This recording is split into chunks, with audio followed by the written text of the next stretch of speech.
Welcome to the Filmmaker Mixer Podcast, the podcast by filmmakers for filmmakers. This episode is sponsored by Gemini Crown Tech, software for all of your production needs. Stay tuned for more information later in the show.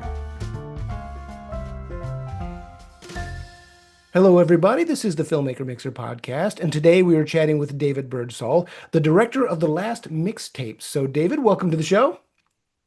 Thanks so much, Jeff. Thanks for having me. Well, just for context, so the audience can understand this deep conversation we're going to get into, tell us about the last Mixtape. What's the pitch? Yeah, so essentially 9 amateur musicians, all with day jobs, families, lives outside of just making music, kind of take a break from all of that to meet up in person for the first time to record an album together.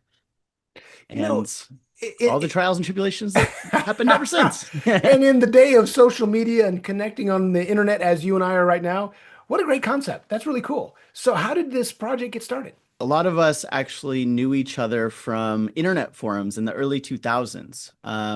There was a wild web of people making music, a lot of undiscovered talent that, people kind of got their teeth cut early on. This is how you do make music. This is how you don't. And kind of developed a hard, thick skin and a better craft because of it. And then fast forward 20 years later, one of my friends that we knew each other from the internet forums, his name's Cody Nash. He's part of the documentary, part of our crew.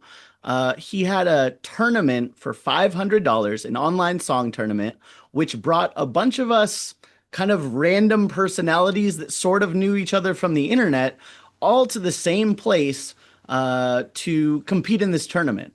And, laughs were had, great music was made. Since then, a bunch of us were like, well, what now? Once it's over, like, what else?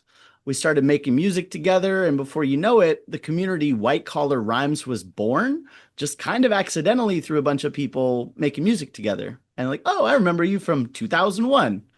So that's kind of how the group got started making music together.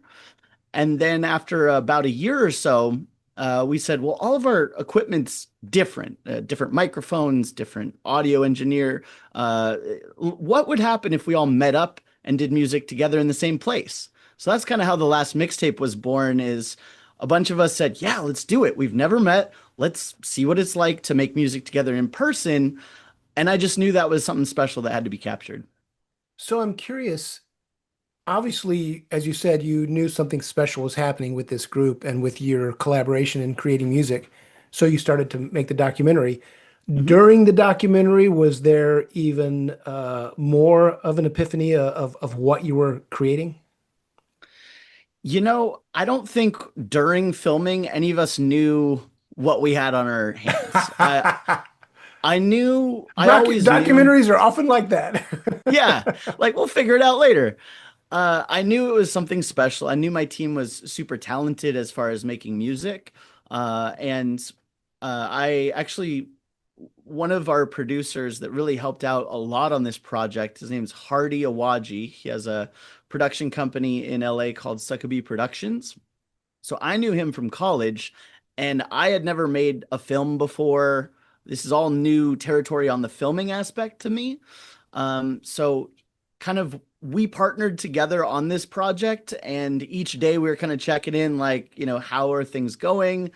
Where is this going? And it just kind of naturally fell into place of this is what it's supposed to be. And ultimately what I wanted the project to do was humanize rapping, make sure people know that there's normal people out there that rap and they're very good at it. And you'll never know about them unless something like this happens where they can be showcased.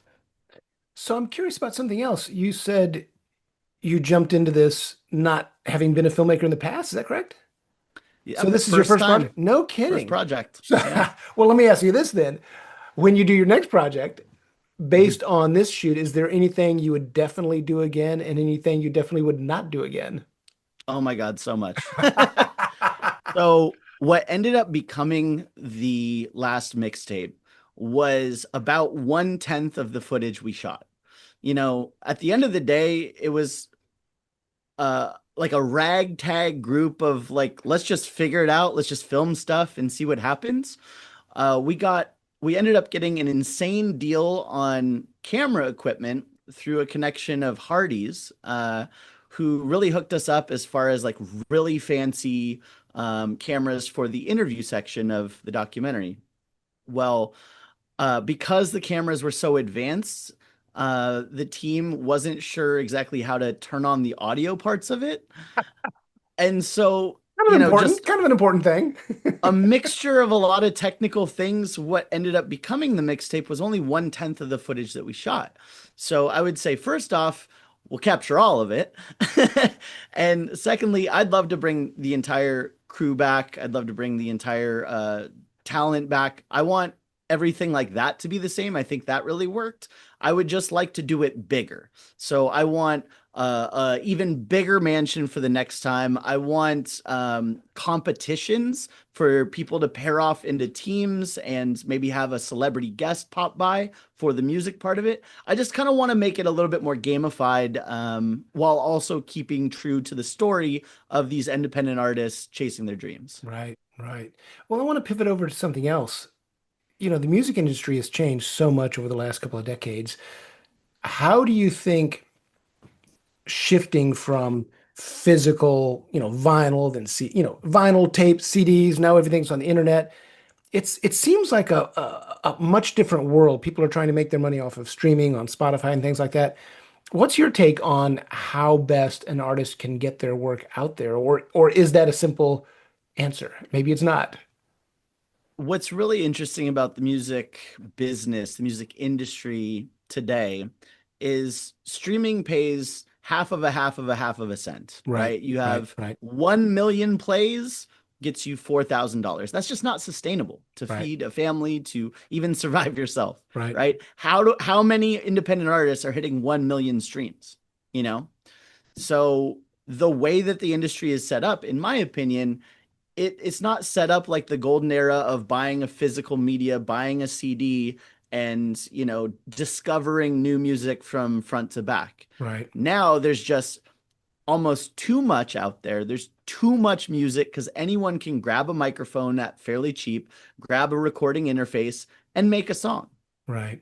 So now it's almost a deluge of riches. You have too much out there. So how do you find what you like? How do you find what's good? And then how can you as an independent artist stand out? So that's another reason we did what we did, is I think this is a great way to do something different, stand out from the pack, and showcase the talent that we have here. Right, right, right. And it's equally difficult for the consumer of the media to find artists they like, because as you said, there's so many. Yeah. It's difficult to find an artist you connect with sometimes because you're wading through all these artists. So in doing the documentary, have you been able to get more exposure for the artists in the documentary and their work? I like to think so. I mean, I think that, I mean, at the end of the day, we'll see what the response to the documentary it is. It's only been a week and a Right, because half. it's brand new. It's just coming right It out the gate. Yeah. just out the gate, available on video on demand as of 2 Tuesdays ago. Wow. So, it's still very fresh, but I do think between all of us and our individual communities saying, Mom, I'm on Amazon Prime right now, right? I think that introduces you to a whole new audience, and everyone equally, I think, gets the opportunity to at least say, here was my section where I was profiled. I got a chance to tell my story. It was authentic to me. And if you want to see more, that's available too. There is a companion CD that you can purchase. What does that look like when you're collaborating? I think, I mean, I know writing, I know screenwriting, I know what it's like to be in a room with other writers and you're spitballing ideas and you're trying to come up with a story and the right character arc. Translate that into music. Yeah. So, what we did at the filming of the last mixtape, I'd never experienced anything like that. And there's artists who have worked with famous names. There's artists with millions of views on YouTube from kind of their artistry. Every single person walked away saying, I've never had a music experience like this. And it was due to the natural collaboration element. Everyone was so open-minded, so ready to just kind of help. And so what we did is in this mansion, so we rented a mansion off of Airbnb uh, to make it just ballin' and like reality show as possible. And we also needed the space for all the people, right? And then so we turned what was their theater room and one of the main bedrooms into two studios. My friend actually drove up with like speakers and recording equipment. And so we just kind of bootstrapped it, you know? And what ended up happening was somebody would be in like the master bedroom, listening to beats, listening to the instrumentals, getting an idea. Someone would walk in and be like, "What are you working on?" Oh, I like that. And that's just how natural everything came together is people wandering into the room, really identifying with the music and saying, let's do this together. And how many tracks did you guys make? We made over 30. We made Wow. 33 tracks. And at the very end of the mixtape, you'll see a scene where all of us voted on what tracks would make the last mixtape because we just had too many, you know? Uh, and not everyone would agree on what deserved to go in and what didn't. So we just said, all right, as what goes along with the project, this is the last mixtape.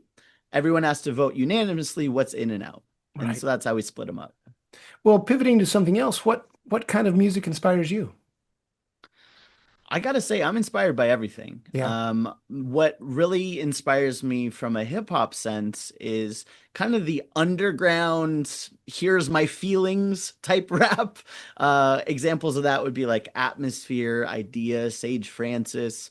These are some of the artists that made me stop and say, oh, there can be a lane for me. I'm not a gangster. I'm not gonna pretend I'm anything other than what I am.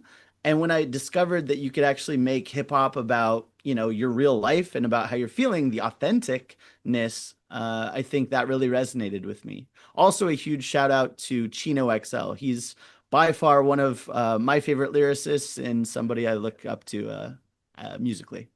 Well, it's interesting because my dad taught poetry and literature in college, and I was chatting with him the other day, and we were talking about poetry, Mhm. and how it has such an impact on our lives. And to me, today's poetry is music. It is rap. It is pop. It's that is the poetry of our culture now.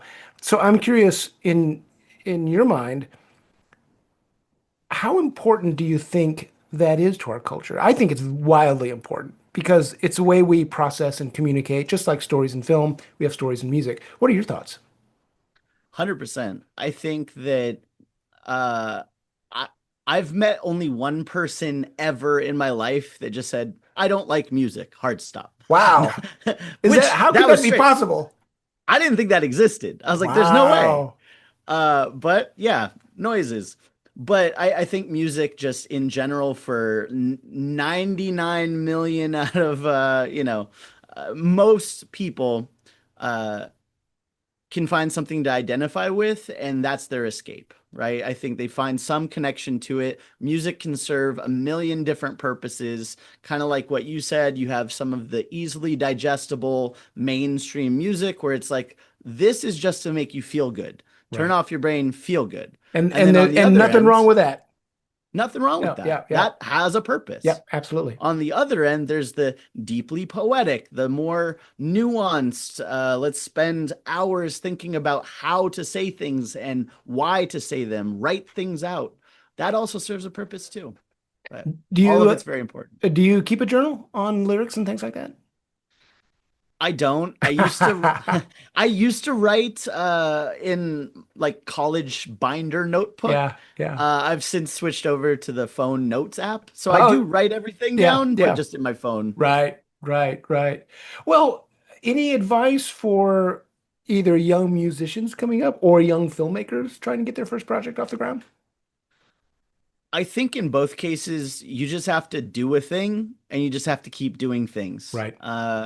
For me, I wouldn't exist. This project wouldn't exist if when I was 16 and I wrote my first song and I, kind of read off of a paper in my parents', bedroom, and I was like, whispering the lyrics because I didn't want them to overhear. Like, if I had just stopped there, then none of my music, none of this product, it just wouldn't have worked. Right. You got to push through the initial uncomfortableness of this could be bad. It's going to be bad.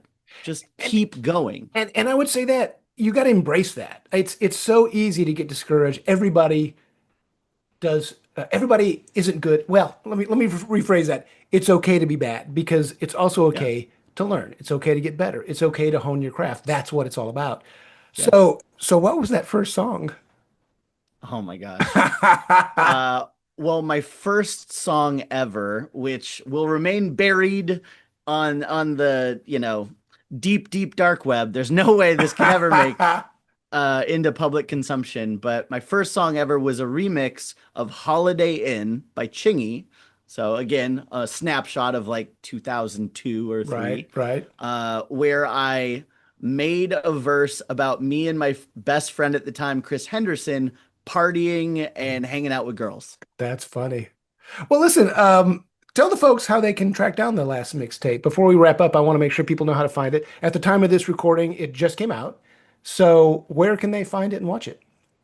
Yeah, so you can find this everywhere on demand. So Amazon Prime, Apple TV, YouTube Movies, Google Play, wherever you can rent or purchase a movie, you can find the last mixtape and see what we did.